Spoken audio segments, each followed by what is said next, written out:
मैं आया हूँ हड़प्पा सभ्यता। मैं आपको दिखाऊंगा कि यहाँ के लोग कैसे रहते थे, यहाँ के बाजार कैसे होते हैं और यहाँ के लोग कैसे काम करते थे। तो वीडियो को पूरा देखें और चैनल को सब्सक्राइब कर लीजिए।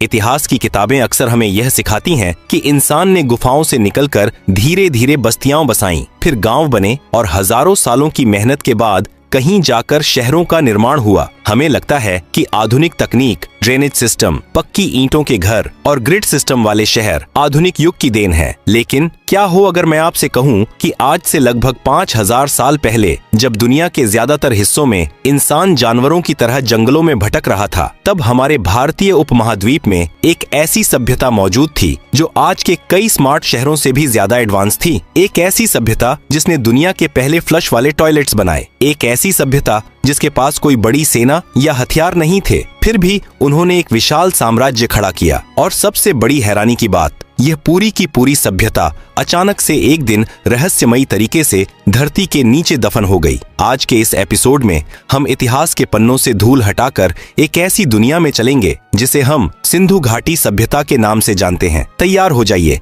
एक टाइम ट्रेवल के लिए। दोस्तों, इस महान सभ्यता की खोज की कहानी किसी हॉलीवुड सस्पेंस थ्रिलर से कम नहीं है। कहानी शुरू होती है साल 1856 में। भारत पर अंग्रेजों का राज्य था और वो अपने व्यापार को बढ़ाने के लिए लाहौर से कराची के बीच एक रेलवे लाइन बिछाने का काम कर रहे थे। इस काम की जिम्मेदारी दो ब्रिटिश इंजीनियर भाइयों जॉन ब्रंटन और विलियम ब्रंटन को दी गई थी। रेलवे ट्रैक बिछाने के लिए उन्हें पटरियों के नीचे डालने के लिए मजबूत पत्थरों की बहुत ज्यादा जरूरत थी। आसपास कोई पहाड़ नहीं था और पत्थर बाहर से मंगाना बहुत महंगा पड़ रहा था। तभी आसपास के गांव वालों ने ब्रंटन भाइयों को बताया कि पास ही में एक पुराना खंडहर है जहां से उन्हें पकी हुई मिट्टी की ईंटें मिल सकती हैं। अंग्रेज इंजीनियरों ने जब उस जगह की खुदाई करवाई तो उनकी आंखें फटी की फटी रह गईं। जमीन के नीचे से लाखों की तादाद में पकी हुई एक ही साइज की मजबूत ईंटें निकल रही थीं। अंग्रेजों ने बिना कुछ सोचे समझे उन ईंटों का इस्तेमाल अपनी 150 किलोमीटर लंबी रेलवे लाइन बिछाने में कर लिया। उन्हें इस बात का जरा भी अंदाजा नहीं था कि उन्होंने अनजाने में दुनिया की सबसे प्राचीन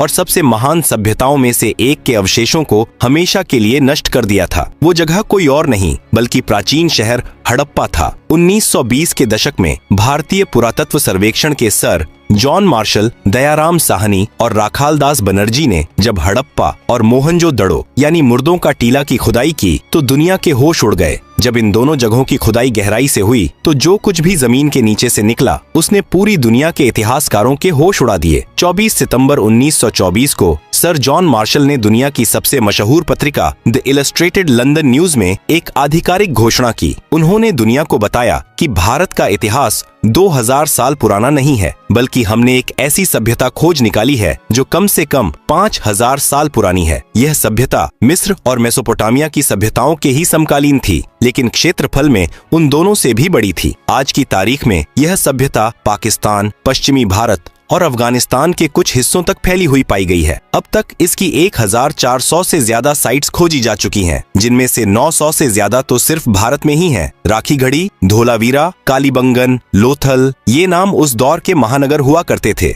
लेकिन दोस्तों, सिंधु घाटी सभ्यता का सबसे बड़ा रहस्य उसका पुराना होना नहीं है। सबसे ज्यादा दिमाग घुमा देने वाली बात यह थी कि 5000 साल पहले इन लोगों ने जो शहर बनाए थे उनका डिजाइन और उनकी इंजीनियरिंग इतनी आधुनिक थी जिसे देखकर आज के सिविल इंजीनियर्स भी दांतों तले उंगली दबा लेते हैं। आखिर कैसा था उन लोगों का रहन सहन? उनके शहरों में ऐसा क्या था जो आज के भारत के कई शहरों में भी ठीक से नहीं मिलता? आपके सामने एक ऐसा शहर है जिसे ग्रिड सिस्टम पर बसाया गया है, यानी शहर की मुख्य सड़कें बिल्कुल सीधी हैं और एक दूसरे को एकदम 90 डिग्री पर काटती है। बिल्कुल आज के न्यूयॉर्क या भारत के चंडीगढ़ शहर की तरह हवा के बहाव को ध्यान में रखकर गलियां ऐसे बनाई गई हैं कि शहर अपने आप साफ हो जाए। इसे कहते हैं असली स्मार्ट सिटी। दोस्तों, सिंधु घाटी सभ्यता की सबसे हैरान करने वाली बात थी उनका अर्बन प्लानिंग यानी शहरीकरण। उस दौर में मिस्र और मेसोपोटामिया जैसी सभ्यताएं भी मौजूद थीं, लेकिन वो लोग ज्यादातर धूप में सुखाई गई कच्ची ईंटों का इस्तेमाल करते थे। इसके उलट हड़प्पा और मोहनजोदड़ो के लोगों ने भट्टियों में पकी हुई मजबूत पक्की ईंटों का इस्तेमाल किया। और सबसे बड़ा चमत्कार सुनिए,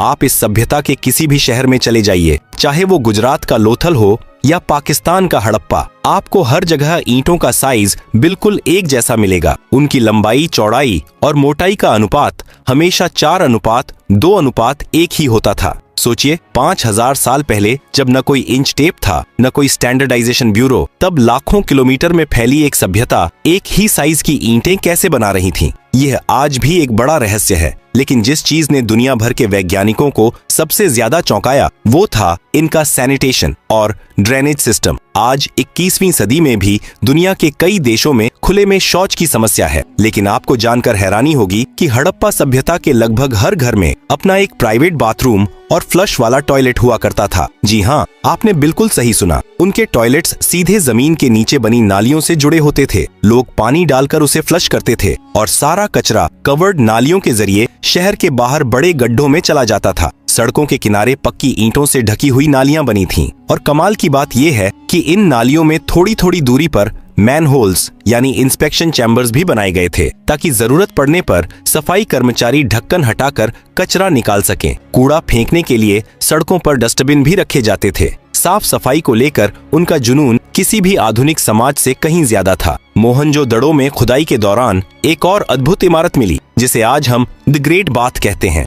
यह एक विशाल स्विमिंग पूल जैसा था जो लगभग 900 स्क्वायर फीट में फैला था। इसके पानी को लीक होने से बचाने के लिए ईंटों के ऊपर डामर या नेचुरल टार की एक वाटरप्रूफ लेयर चढ़ाई गई थी। इसमें पानी भरने के लिए पास ही एक बड़ा कुआं था और गंदा पानी निकालने के लिए एक अलग ड्रेनेज पाइप। आसपास कपड़े बदलने के लिए कमरे भी बने हुए थे। कई इतिहासकारों का मानना है कि इसका इस्तेमाल धार्मिक अनुष्ठानों या पवित्र स्नान के लिए किया जाता होगा। अब एक और बहुत बड़ा फर्क समझिए। जब आप प्राचीन मिस्र के बारे में पढ़ते हैं तो आपको बड़े बड़े पिरामिड, राजाओं के विशाल महल और खजाने देखने को मिलते हैं। वहाँ का पूरा समाज एक इंसान की शान और शौकत दिखाने में अपनी जिंदगी खपा देता था। लेकिन सिंधु घाटी सभ्यता में हमें ऐसा कोई भी बड़ा महल, कोई भी विशाल मंदिर या किसी राजा की कब्र नहीं मिली। ऐसा लगता है जैसे इस समाज में कोई एक क्रूर तानाशाह था ही नहीं। इस सभ्यता ने अपना पैसा और अपनी तकनीक बड़े बड़े पिरामिड बनाने में नहीं, बल्कि आम जनता की भलाई, पक्की सड़कें, साफ पानी और शानदार ड्रेनेज सिस्टम बनाने में खर्च की। यह एक बेहद शांतिपूर्ण और समानता पर आधारित समाज था। लेकिन दोस्तों, यहाँ एक बहुत बड़ा सवाल खड़ा होता है। अगर इनके पास कोई राजा नहीं था, कोई खूंखार सेना नहीं थी, कोई हथियार नहीं थे, तो ये लोग इतने विशाल साम्राज्य को सदियों तक बिना किसी झगड़े के कैसे चलाते रहे? और सबसे बड़ी बात, खुदाई में जो रहस्यमयी सील और लिपि मिली है, उस पर बने उन अजीबोगरीब जानवरों और प्रतीकों का मतलब क्या है? दोस्तों, किसी भी सभ्यता के राज गहराई से जानने हो तो उसकी भाषा और लिपि को समझना सबसे जरूरी होता है। सिंधु घाटी सभ्यता की खुदाई में आर्कियोलॉजिस्ट्स को पत्थरों की बनी हजारों छोटी छोटी मोहरें मिली। ये मोहरें मुश्किल से 2.5 से 5 सेंटीमीटर की होती थीं। इनके ऊपर कुछ अजीबोगरीब आकृतियां बनी थीं और नीचे किसी न किसी जानवर की तस्वीर उकेरी गई थी, जैसे हाथी, बाघ, गैंडा या फिर एक ऐसा रहस्यमयी जानवर जो असली दुनिया में होता ही नहीं, जिसे हम यूनिकॉर्न कहते हैं। इन मोहरों पर जो लिखावट है उसे आज तक दुनिया का कोई भी सुपर कंप्यूटर या वैज्ञानिक डिकोड नहीं कर पाया है। 1920 से लेकर आज तक इसे पढ़ने के 100 से ज्यादा नाकाम प्रयास हो चुके हैं। प्राचीन मिस्र की तरह हमें यहाँ कोई ऐसा पत्थर नहीं मिला जिस पर 2 भाषाएं लिखी हों, जिससे इस लिपि को डिकोड किया जा सके। हालांकि इतने सालों की रिसर्च से हम कुछ बातें जरूर जान पाए हैं। पहली बात, हम जैसे हिंदी बाएं से दाएं लिखते हैं, वैसे ये लोग नहीं लिखते थे। सिंधु घाटी के लोग दाएं से बाएं लिखते थे, बिल्कुल आज की अरबी या उर्दू भाषा की तरह। यह हमें कैसे पता चला? क्योंकि जब आप इन सील्स को ध्यान से देखेंगे तो दाईं तरफ अक्षरों के बीच अच्छी खासी जगह है, लेकिन बाईं तरफ आते आते अक्षर एक दूसरे में सिकुड़ गए हैं। बिल्कुल वैसे ही जैसे हमारी कॉपी का पेज खत्म होने वाला होता है तो हम शब्दों को चिपका चिपका कर लिख देते हैं। दूसरी बात, इनकी लिपि में कुल मिलाकर 400 से ज्यादा अलग अलग चिन्ह पाए गए हैं। इसका मतलब है कि यह कोई वर्णमाला जैसी भाषा नहीं थी जिसमें 26 अक्षर हों, बल्कि यह एक ऐसी लिपि थी जहां एक पूरा प्रतीक किसी एक शब्द या एक आवाज को दर्शाता था। अब सवाल यह है कि अगर वहां कोई राजा नहीं था, कोई सेना नहीं थी, तो यह समाज चलता कैसे था? इसका जवाब है व्यापार। सिंधु घाटी के लोग जन्मजात व्यापारी थे। ये जो मोहरें हमें मिली हैं, ये असल में उनका ट्रेडमार्क या ठप्पा हुआ करती थी। जब वो अपना सामान बोरियों में पैक करते थे तो उस पर गीली मिट्टी लगाकर अपनी मुहर से ठप्पा मार देते थे ताकि रास्ते में कोई सामान से छेड़छाड़ न कर सके, और उनका व्यापार कोई छोटा मोटा नहीं था। इराक और ईरान की प्राचीन साइट्स पर जब खुदाई हुई तो वहां सिंधु घाटी की मोहरें मिली, यानी आज से 5000 साल पहले हमारे जहाज समुद्र के रास्ते मिडिल ईस्ट तक व्यापार कर रहे थे। उनका नापतोल का सिस्टम इतना एडवांस था कि उन्होंने पत्थरों के बाट बनाए हुए थे जो 16 के अनुपात में चलते थे, जैसे 1, 2, 4, 8, 16, 32, 64। दोस्तों, क्या आपको इसमें कुछ जाना पहचाना लग रहा है? जी हाँ, आज से कुछ दशकों पहले तक भारत में जो मुद्रा चलती थी उसमें 16 आने का मतलब 1 रुपया होता था। यह 16 का गणित भारत की रगों में शायद 5000 साल पहले सिंधु घाटी सभ्यता से ही बसा हुआ है। इतिहास गवाह है कि जब भी कोई सभ्यता अमीर होती है तो उस पर हमले होते हैं और खुद को बचाने के लिए विशाल सेनाएं और खतरनाक हथियार बनाए जाते हैं। रोमन एम्पायर हो या इजिप्ट, हर जगह युद्ध के निशान मिलते हैं, लेकिन सिंधु घाटी सभ्यता पूरी मानव जाति के इतिहास में एक अनोखा अपवाद है। खुदाई में वहां से युद्ध का कोई भी बड़ा हथियार जैसे लंबी तलवारें, ढाल या कवच नहीं मिला है। वहां बस खेती और शिकार के साधारण औजार मिले हैं। इतिहासकारों का मानना है कि इसके 2 कारण थे, एक तो प्राकृतिक सुरक्षा और दूसरा संसाधनों की प्रचुरता। जब सबके पास खाने पीने और रहने को भरपूर है तो कोई लड़ाई क्यों करेगा? यह इतिहास की शायद सबसे शांतिपूर्ण सभ्यता थी। भले ही वहां कोई मंदिर नहीं था, लेकिन उनकी अपनी धार्मिक मान्यताएं जरूर थीं।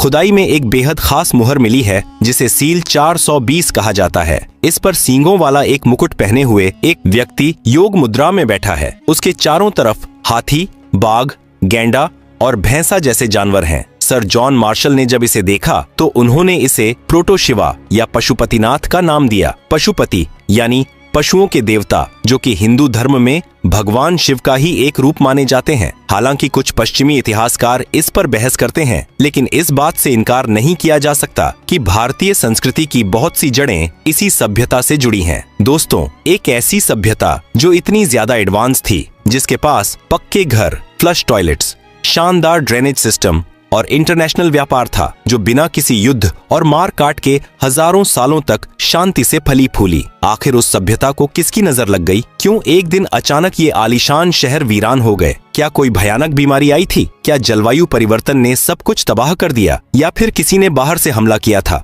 दोस्तों, कहानी के इस अंतिम पड़ाव में आपका स्वागत है। इतिहास का एक कड़वा सच है, जो भी चीज अपने चरम पर पहुंचती है उसका पतन भी जरूर होता है। रोमन एम्पायर से लेकर माया सभ्यता तक सब मिट गए, लेकिन सिंधु घाटी सभ्यता का पतन इतिहास के सबसे बड़े और खौफनाक रहस्यों में से एक है। साल 1900 ईसा पूर्व के आसपास कुछ ऐसा हुआ जिसने इस महान सभ्यता की नींव हिलाकर रख दी। आर्कियोलॉजिकल सबूत बताते हैं कि अचानक से इन शहरों का प्रशासन पूरी तरह से ढह गया। जिन सड़कों पर कभी तिनका नहीं मिलता था, वहां कूड़े के ढेर लगने लगे, ड्रेनेज सिस्टम ब्लॉक हो गए और गंदा पानी सड़कों पर बहने लगा। जिस ग्रेट बाथ को पवित्र माना जाता था, लोग उसी में कचरा फेंकने लगे। ईंटों का वो 4:2:1 का परफेक्ट रेशियो गायब हो गया और लोग टेढ़ी मेढ़ी कच्ची ईंटों से जैसे तैसे घर बनाने लगे। आखिर एक स्मार्ट सिटी रातों रात एक झुग्गी झोपड़ी वाले इलाके में कैसे तब्दील होने लगी? इसके पीछे इतिहासकार और वैज्ञानिक मुख्य रूप से 3 या 4 बड़ी वजहें मानते हैं। पहली और सबसे मजबूत थ्योरी है नदियों का सूखना। सिंधु घाटी सभ्यता पूरी तरह से पानी पर निर्भर थी। आज हम जिसे सरस्वती नदी कहते हैं, उसके किनारे इस सभ्यता के सबसे ज्यादा शहर बसे हुए थे। वैज्ञानिकों का मानना है कि जमीन के नीचे टेक्टोनिक प्लेट्स खिसकने की वजह से भयानक भूकंप आए। इन भूकंपों ने नदियों का रास्ता मोड़ दिया। कुछ नदियां सिंधु नदी में मिल गईं और कुछ यमुना में। सरस्वती नदी पूरी तरह सूख गई। बिना पानी के खेती बर्बाद हो गई और लोगों को मजबूरन अपने ये आलीशान शहर खाली करने पड़े। दूसरी थ्योरी है पर्यावरण का विनाश। याद कीजिए, मैंने आपको बताया था कि ये लोग पक्की ईंटों का इस्तेमाल करते थे। लाखों घरों को बनाने के लिए करोड़ों ईंटें पकाई गईं और उन ईंटों को पकाने के लिए आग चाहिए थी, जिसके लिए उन्होंने अपने आसपास के जंगलों को बेतहाशा काटा। पेड़ों के कटने से बारिश कम हो गई, जमीन बंजर हो गई और उस इलाके का पूरा इकोसिस्टम ही तबाह हो गया। तीसरी थ्योरी भयंकर महामारियां। दोस्तों, घनी आबादी वाले शहरों का एक बड़ा नुकसान यह होता है कि वहां बीमारियां बहुत तेजी से फैलती हैं। आर्कियोलॉजिस्ट्स को हड़प्पा और मोहनजोदड़ो से जो कंकाल मिले हैं, जब उनका मेडिकल टेस्ट किया गया तो उनमें कुष्ठ रोग, टीबी और मलेरिया जैसी खतरनाक बीमारियों के लक्षण मिले। हो सकता है कि किसी बड़ी महामारी ने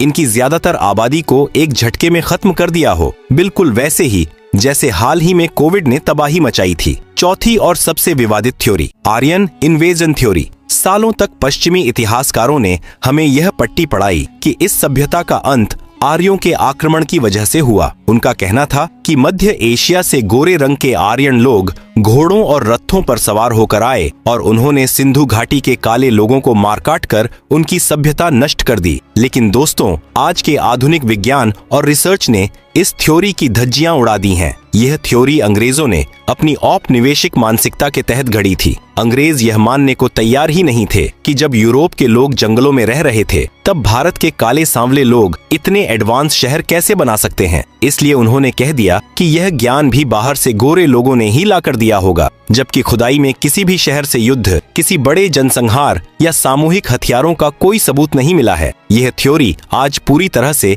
एक झूठा मिथक साबित हो चुकी है। तो आखिर में हुआ क्या? सिंधु घाटी सभ्यता के लोग रातों रात हवा में गायब नहीं हुए। जब नदियां सूखीं और शहर रहने लायक नहीं बचे तो ये लोग पूर्व की तरफ यानी गंगा और यमुना के उपजाऊ मैदानों की तरफ पलायन कर गए। वहां जाकर उन्होंने कोई बड़े शहर नहीं बनाए बल्कि वापस गांवों में बस गए। लेकिन वो अपना ज्ञान, अपनी संस्कृति, अपने नापतोल के तरीके, अपनी योग मुद्राएं और अपनी कृषि तकनीक अपने साथ ले गए। आज भी भारत के कई गांवों में बैलगाड़ी का जो डिजाइन इस्तेमाल होता है वो हूबहू सिंधु घाटी के खिलौनों जैसा है। उनके घरों का आंगन और कुएं आज भी हमारे भारतीय घरों के वास्तुशास्त्र में नजर आते हैं। तो दोस्तों, सिंधु घाटी सभ्यता खत्म नहीं हुई थी, उसने बस अपना रूप बदल लिया था। वो सभ्यता आज भी हम भारतीयों के खून में, हमारी आदतों में और हमारी रगों में दौड़ रही है। यह सिर्फ एक प्राचीन खंडहर की कहानी नहीं है बल्कि यह हमारे गर्व की कहानी है। अगर आपको भारत के इस गौरवशाली इतिहास को जानकर रोमांच महसूस हुआ हो तो इस वीडियो को अपने दोस्तों और परिवार के साथ शेयर जरूर करें ताकि हर भारतीय को अपनी जड़ों का पता चल सके। आपको इन चारों थ्योरीज में से कौन सी थ्योरी सबसे ज्यादा सही लगती है, मुझे कमेंट्स में जरूर बताएं। चैनल को सब्सक्राइब करना न भूलें ताकि हम ऐसे ही इतिहास के पन्नों से आपके लिए अनसुनी कहानियां लाते रहें। तब तक के लिए हमेशा कुछ नया सीखते रहिए और अपनी जिज्ञासा को जिंदा रखिए। जय हिंद।